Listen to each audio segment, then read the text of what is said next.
जय श्री कृष्णा। मित्रों, आज की कथा में हम सभी जानेंगे कि किस श्राप के कारण स्त्री समय से पहले ही विधवा हो जाती है और ऐसे कौन से कार्य हैं जो एक पतिव्रता स्त्री को अपने जीवन में कभी नहीं करने चाहिए, जिसकी वजह से स्त्रियां समय से पहले ही विधवा हो जाती हैं। सभी माताओं बहनों से निवेदन है कि इस कथा को पूरा अवश्य सुनें। चलिए, आपका ज्यादा समय न लेते हुए कथा को प्रारंभ करते हैं।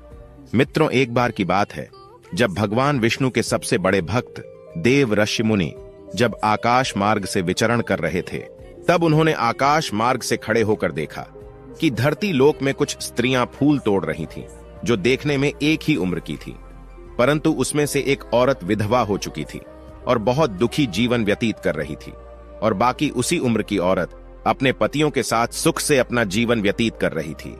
यह दृश्य देखकर देव ऋषि नारद सीधे जा पहुंचे पाप पुण्य के हिसाब से मनुष्य को दंड देने वाले देवता यमराज के पास। उन्होंने वहां पहुंचकर यमराज जी को प्रणाम किया और यमराज जी से बोले, हे धर्मराज, आज मैं आपके पास एक प्रश्न के प्रयोजन से आया हूं। तब यमराज जी कहते हैं, हे देव ऋषि, कहिए आपका वह प्रश्न कौन सा है। मैं आपके प्रश्न के उत्तर को देने में समर्थ हुआ तो आपको उसके बारे में अवश्य बताऊंगा। तब देव ऋषि नारद जी कहते हैं, हाँ धर्मराज, जब मैं आकाश मार्ग से विचरण कर रहा था तब मैंने देखा कि धरती लोक में कुछ स्त्रियां फूल तोड़ रही थीं, जो देखने में एक ही उम्र की थी, परंतु उसमें से एक औरत विधवा हो चुकी थी और बहुत दुखी जीवन व्यतीत कर रही थी, और बाकी उसी उम्र की औरत अपने पतियों के साथ सुख से अपना जीवन व्यतीत कर रही थी। मुझे आपसे बस यह 3 बातें जाननी है कि कौन सी स्त्री समय से पहले विधवा हो जाती है और सारी उम्र दुखी जीवन व्यतीत करती है। और मेरा दूसरा प्रश्न है, कौन सी स्त्री को जीवन में कभी सुख शांति नहीं मिलती।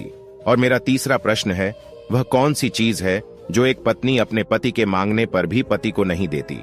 इस तरह देव ऋषि नारद के तीनों प्रश्नों को सुनकर यमराज कहते हैं, हे देव ऋषि नारद जी, तुम जिन स्त्रियों की बात कर रही हो उनमें से एक स्त्री समय से पहले ही विधवा होकर अपना दुखी जीवन व्यतीत कर रही है, और वहीं पर अन्य स्त्रियां सुहागन हैं और अपने पति के साथ खुश होकर सुखी जीवन व्यतीत कर रही हैं।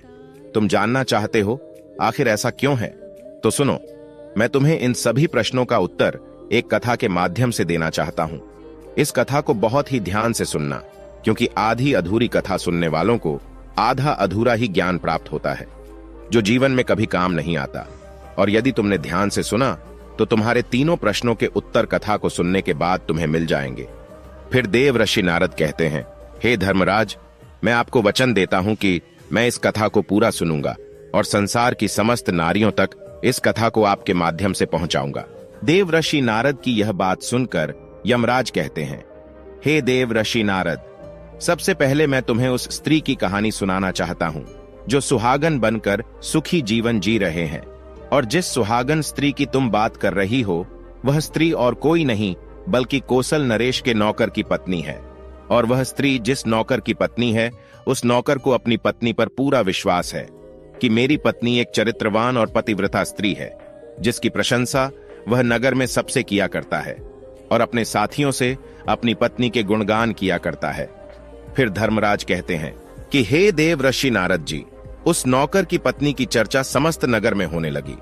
धीरे धीरे फैलते हुए यह बात राजा के दरबार में पहुंच गई, और यह बात सुनकर राजा ने अपने नौकर को बुलाया और उस नौकर से राजा कहने लगे कि तुम हर किसी से कहते हो कि तुम्हारी पत्नी एक चरित्रवान और पतिव्रता स्त्री है।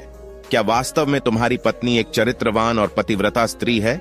और क्या तुमको पूरा विश्वास है कि तुम्हारी पत्नी एक पवित्र स्त्री है और तुम्हारे अलावा पराये मर्द को आंख उठाकर भी नहीं देखती? क्या इस बात का कोई सबूत तुम्हारे पास है?